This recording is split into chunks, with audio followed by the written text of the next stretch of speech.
Good afternoon and welcome to this meeting of the Allerdale Waste Services Shareholder Committee.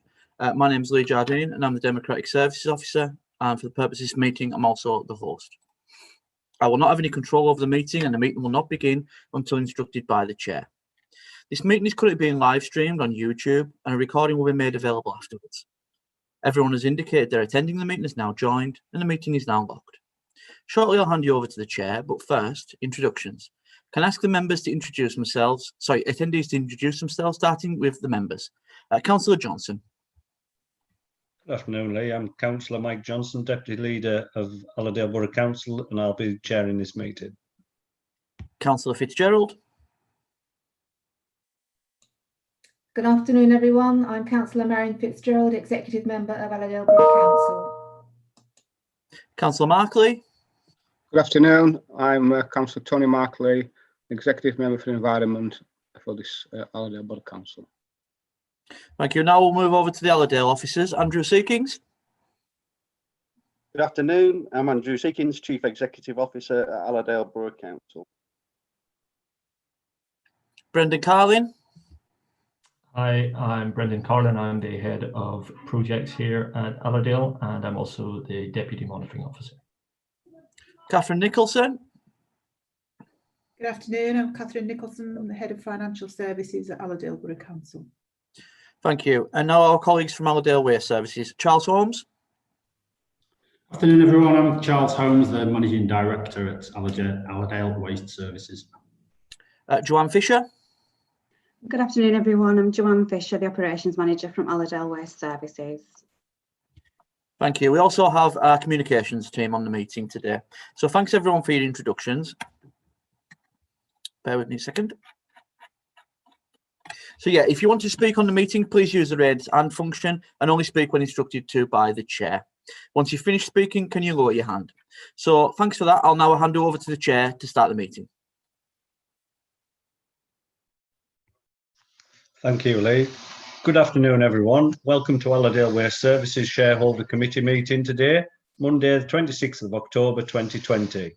As previously stated, my name is Councillor Mike Johnson and I am the Chair. You have been introduced to the members and officers in attendance today. So moving on to the agenda. Item 1, which is the minutes. To agree as a correct records the minutes of the meeting held on the 7th of August 2020. For the purposes of this virtual meeting, I will assume that all members are in agreement with the minutes unless they use the raise hand function to indicate that they wish to speak. Can members please indicate now? Thank you. The minutes are approved. Item 2, apologies for absence. Do we have any apologies, please, Lee? No, Chair, no apologies for absence. Thank you. Item 3, declaration of interests. Please use the raise hand function to indicate if you wish to make a declaration. If it becomes apparent during consideration of any of the applications that you may have an interest, please declare it at that point. There's no declarations. Item 4, Managing Director's Quarterly Progress Report from July to September 2020. Charles, please. Thank you, Chair. Okay, well, this is our second quarterly report following our first one, which we discussed on the 7th of August. Just in terms of the content of the report, I'll just provide a brief progress in terms of the operational function in the second quarter, and then we'll move into health and safety. So just in terms of this second quarter, I thought it would be interesting to provide a comparison between the amount of tonnage of waste and recycling that was collected within this quarter compared to the quarter this time last year. So that's outlined for us at the table in 4.1. You'll see that there's a marginal increase for refuse and for paper and card. But there's a fairly significant increase for commingled recycling and for bulky waste, which I think we could attribute to probably more people being at home under the current circumstances. And there's also a significant increase in the amount of garden waste that was collected in this quarter compared to last year.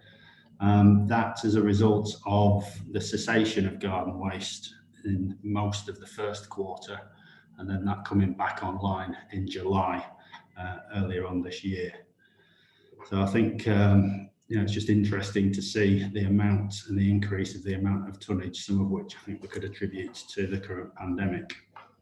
So you'll see there that we've collected 1.3 or over 1.3 million containers and just less than 13,000 tonnes of waste and recycling.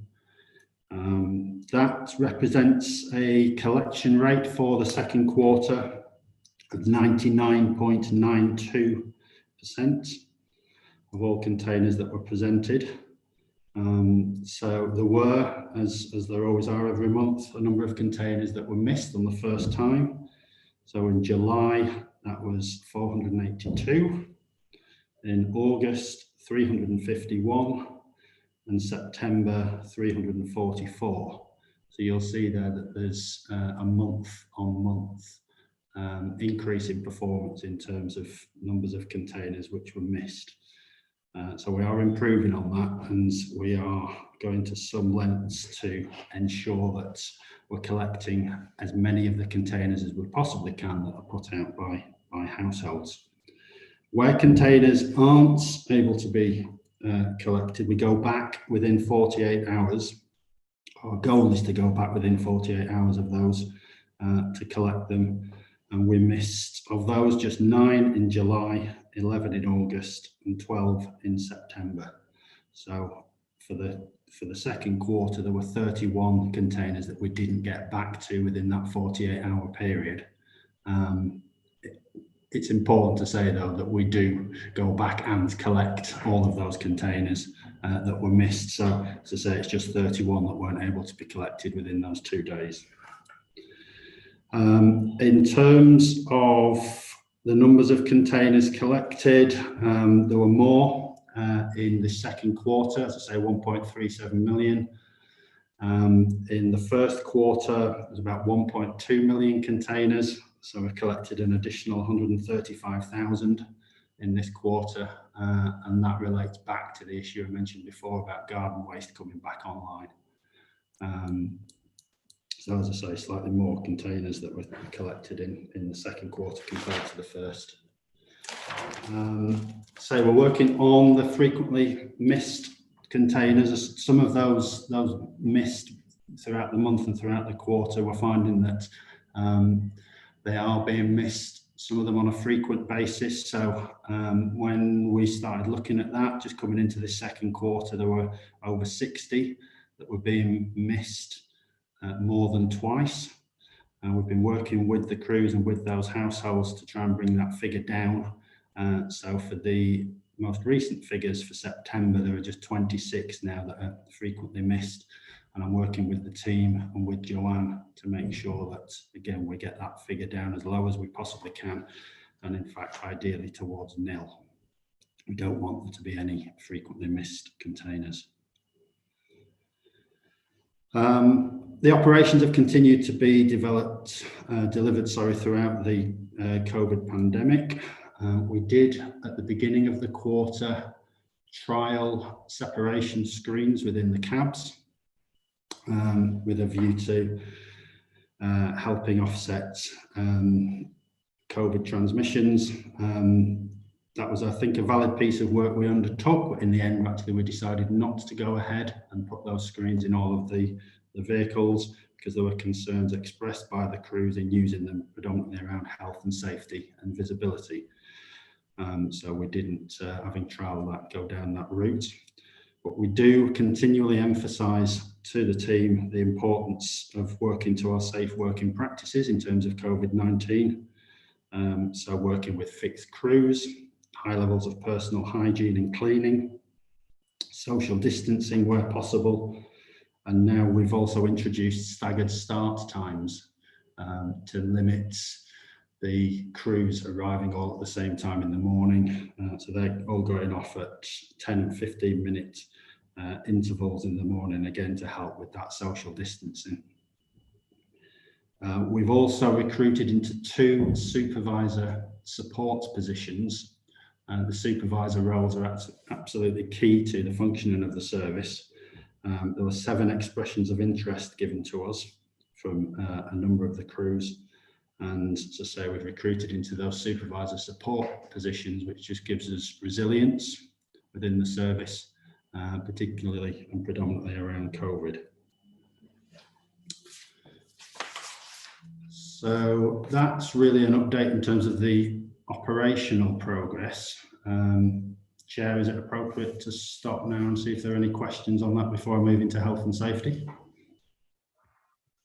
Yes, I'm happy with that, Charles. Has anybody any questions for Charles so far?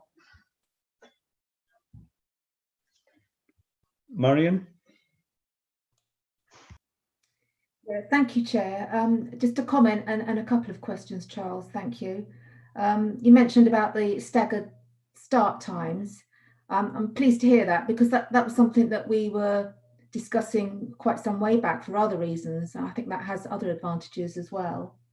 So my 2 questions were, can you just tell us briefly what the morale is like amongst the crews at the moment, since it has been such a difficult time for everybody? And the other question was about the frequently missed bins. It's a bit difficult to understand the reasons why that may happen on a repeated basis. Can you just tell us a bit more about that, please?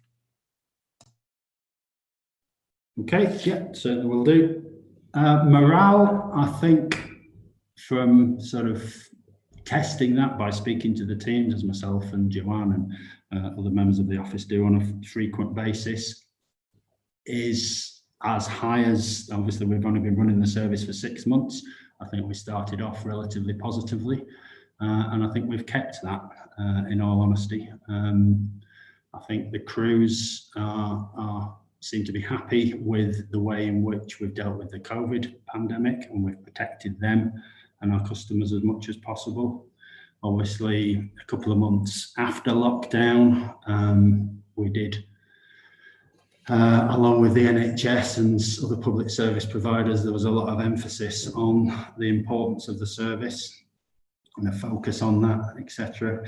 Clearly, as we know, that isn't quite as prevalent currently as it was at that period. But the sense that I get is that the team and the crews enjoy the work that they do and enjoy working for the company. So I think morale's at a good level, certainly. In terms of frequently missed collections and some of the reasoning behind that, I mean, the reasons are numerous and are very specific to each individual householder. There's been a number of those, as I say, about 60 to start off with, down to about 26 now. And they can be things like the householder presenting their bin on one street, and the crew driving past the house expecting that bin to be presented on an adjacent street. So just a breakdown in communication in terms of where the bin should be presented. Sometimes householders are putting their bin out on a different day to the day in which their collection should be, because either the calendar isn't right or other people in the local area get their bin collected on that day.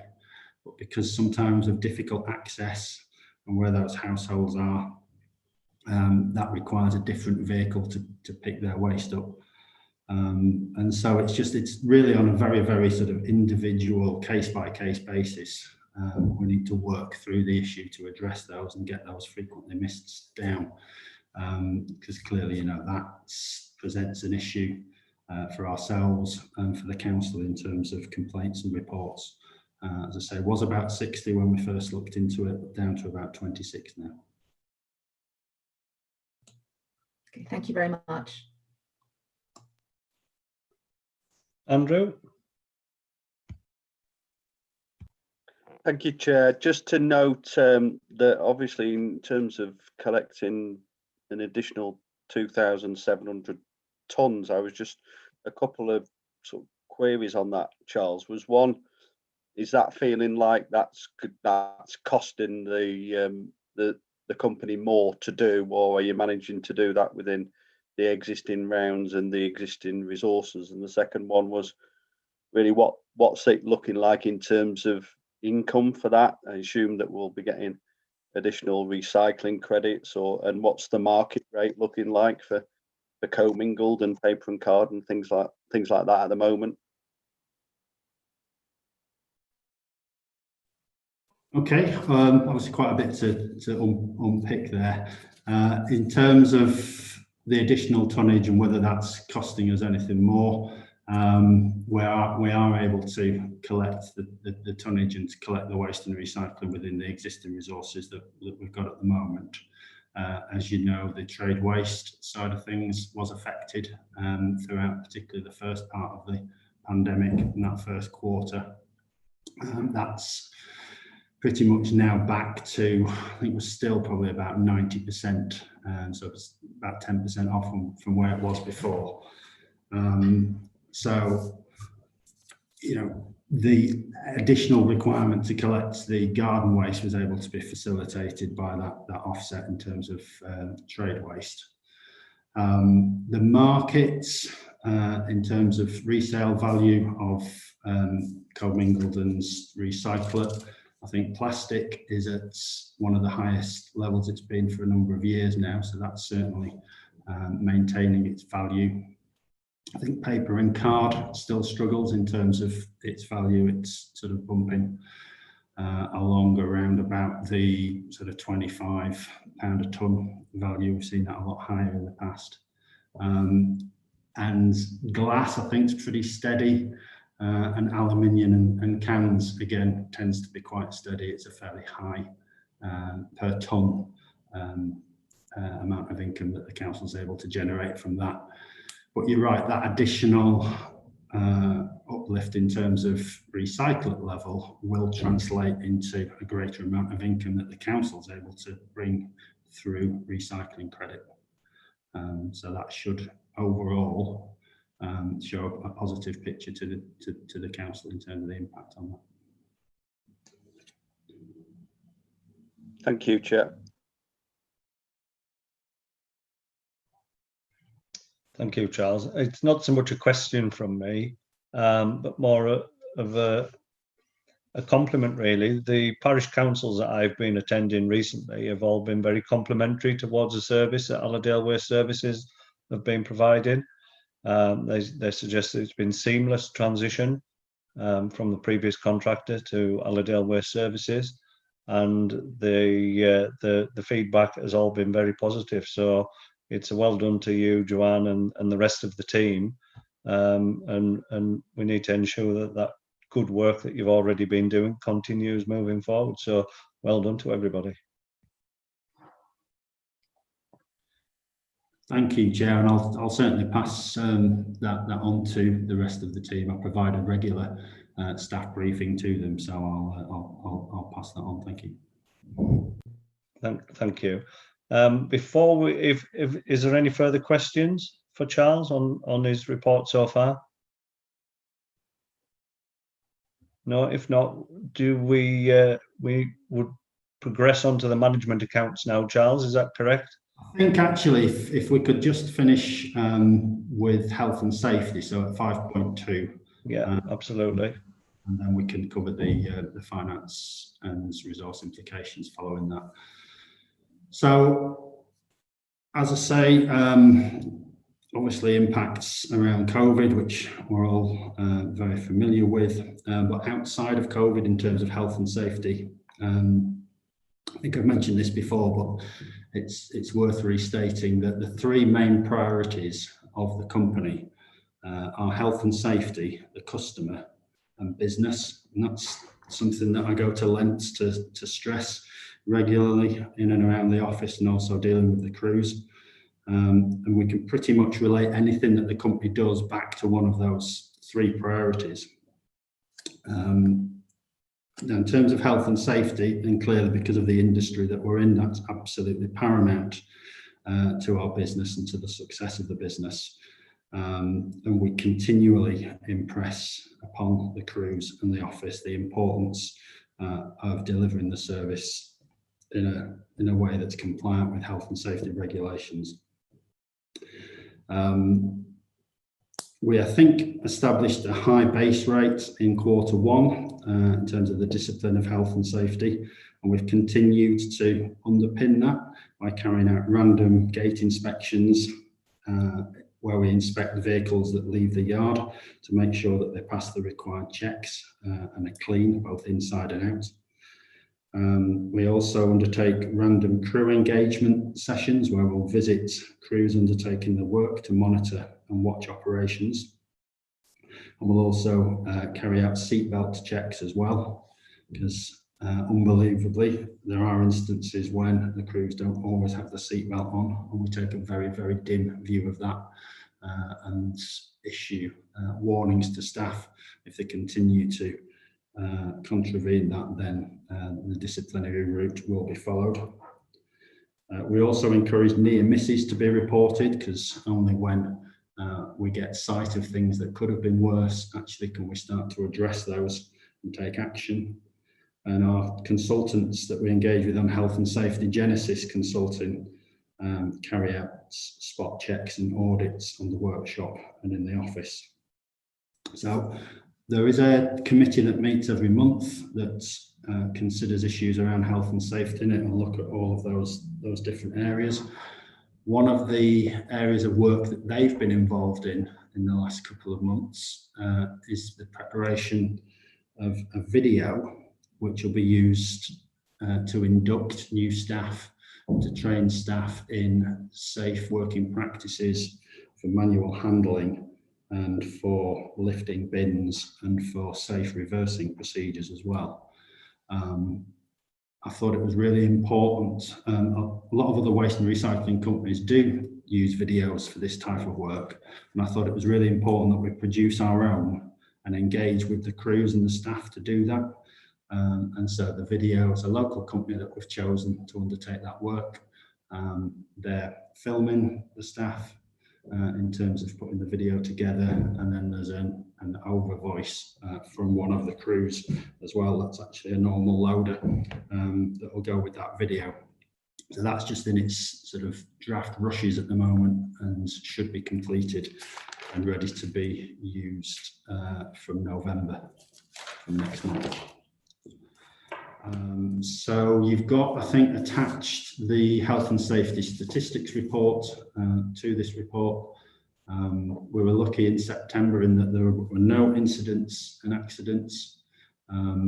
Throughout the year so far, we've got 5 non-reportable accidents, 1 RIDDOR accident, which was somebody slipping in May and broke a bone in the hand, 3 minor vehicle accidents, and you'll see from that report as well, it just outlines the numbers of gate checks and crew engagements that we've undertaken.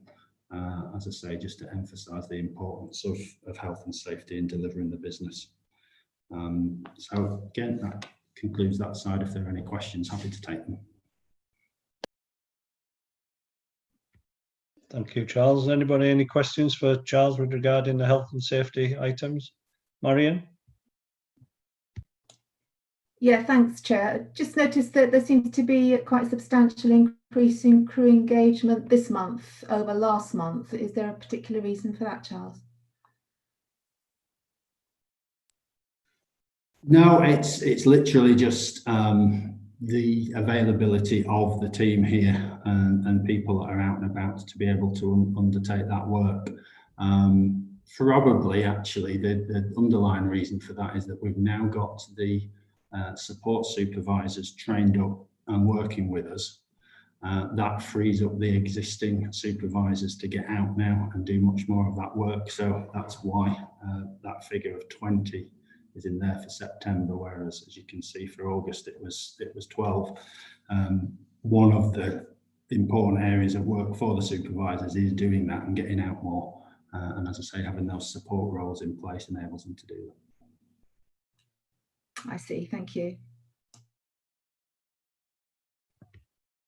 Any further questions for Charles? The next part of your report, Charles, is the management accounts. Therefore, Under Section 100A of the Local Government Act 1972, the public will be excluded from the meeting for agenda item 4 for this part of the management accounts on the grounds that it may involve the likely disclosure of exempt information as defined in paragraph 3 of part 1 of Schedule 12A of the Act. Therefore, we'll be moving to what we call part 2 of the meeting. So for the press and public, thank you for your attendance.